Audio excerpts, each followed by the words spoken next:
जनाब डॉक्टर जाकिर साहब, मैं इस प्रोग्राम में आने में थोड़ा सा देर हो गई मेरे को, और अगर मैं यहाँ नहीं आ पाता तो शायद अपने आप को ज़िंदगी भर माफ़ नहीं कर पाता। आगरा की सरजमी पर आके आपने ये जो रोशनाई जगाई है, ये वाकई में हम तो उस अल्लाह ताला से दुआ करेंगे,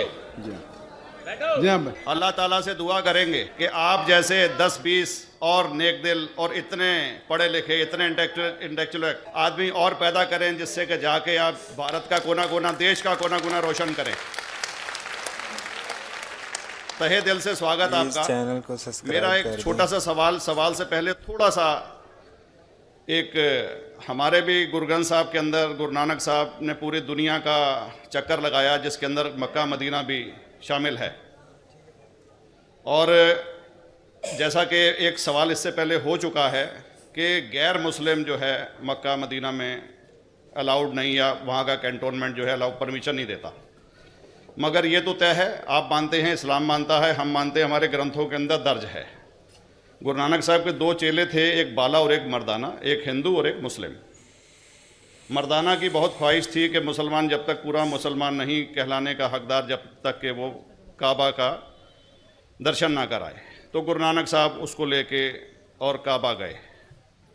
हमारे ग्रंथ के अंदर जो दर्ज है कि जब वो वहाँ पहुँचे, उन दिनों बहुत लंबा ये किस्सा है, 1 साल लगता था, और वो रूट सारा उसका वर्णन है।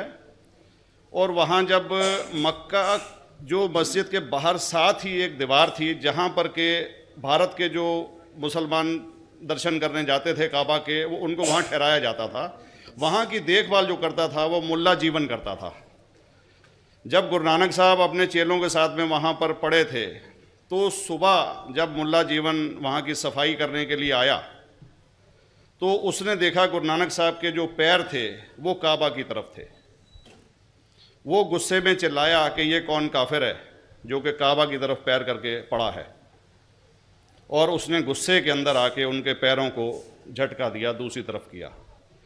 तो हमारे ग्रंथ के अंदर दर्ज जो किस्सा है उसके अंदर ये है कि काबा भी उस समय हिल गया, जिधर गुरु नानक के पैर जाते थे काबा उधर मुड़ता था। तो वो ज़ोर से चिल्लाया, ये कोई हज़रत है, ये कोई औलिया है।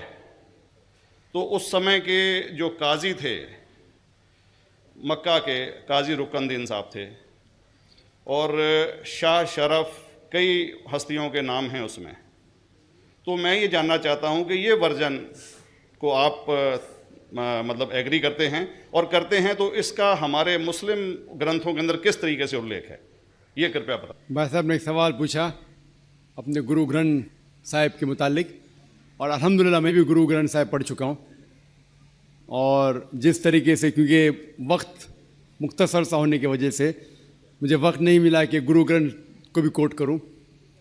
आपका सवाल का जवाब देने के पहले मैं आपसे ज़्यादा चाहूँगा कि इवन गुरु ग्रंथ की किताब पढ़ेंगे आप, ग्रंथ जिसे आदि ग्रंथ कहते हैं, और कोई सिख से पूछेंगे कि खुदा का तसव्वुर क्या है, सबसे बेहतरीन जवाब कोई सिख दे सकेगा, वो आपको कोट करेंगे जापू जी, जो गुरु ग्रंथ साहिब आदि ग्रंथ के सबसे पहले चैप्टर है, सबसे पहला श्लोक, जिसके कहते हैं जापू जी। इसके मानी है कि God is true, he is only one, he is not begotten and is free from fear and want.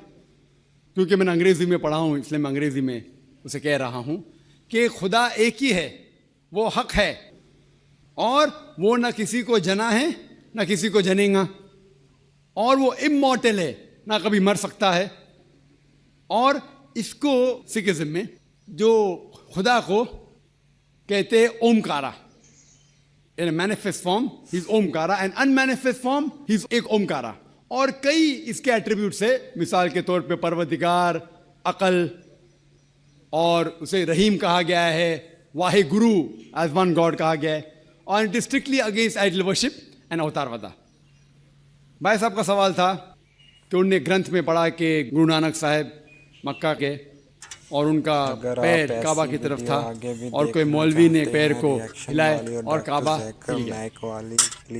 क्योंकि ये age of science and technology है, अगर कोई चीज़ जो किताब हजारों साल पहले लिखी गई है, 10,000 साल, 4,000 साल, तो शायद उसके बारे में हिस्टोरिकल रिकॉर्ड मिलना मुश्किल है। हालांकि इवन जीसस क्राइस्ट के बारे में 2000 साल हिस्टोरिकल रिकॉर्ड है, क्योंकि सिखिज्म जो एकदम नया मज़हब है, जितने मज़ाहिब के मुकाबले हिंदुस्तान में नया है, कुछ सैकड़ों साल पहले 15th सेंचुरी में, toward the end of the 15th century, Guru Nanak साहब जो पंजाब के थे, ये मज़हब तो कायम हुआ हार्डली 400-500 ईयर, 400-500 साल।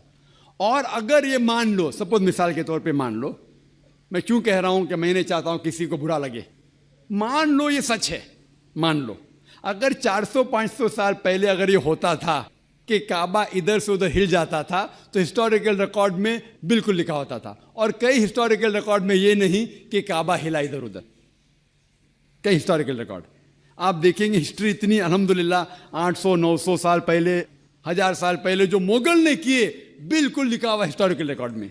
तो ये कहना कि गुरु नानक साहब वहाँ गए और काबा हिल गया, ये बिल्कुल साइंस के खिलाफ है, क्योंकि साइंस में कोई भी रिकॉर्ड नहीं है, वहाँ के देश के रिकॉर्ड में कहीं भी नहीं कि काबा हिला।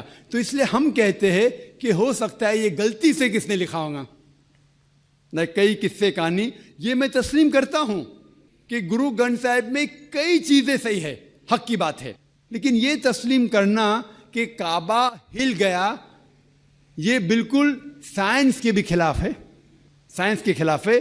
और इस्लाम में भी ये नहीं है। लेकिन ये कहना कि कोई गैर मुस्लिम जा सकता है, मुमकिन है, चुपके से कोई गया तो हो सकता है। मुझे डॉक्टर राम अवतार शर्मा कहते हैं। मैं यूपी यूनिवर्सिटीज़ का रिटायर्ड रजिस्ट्रार हूँ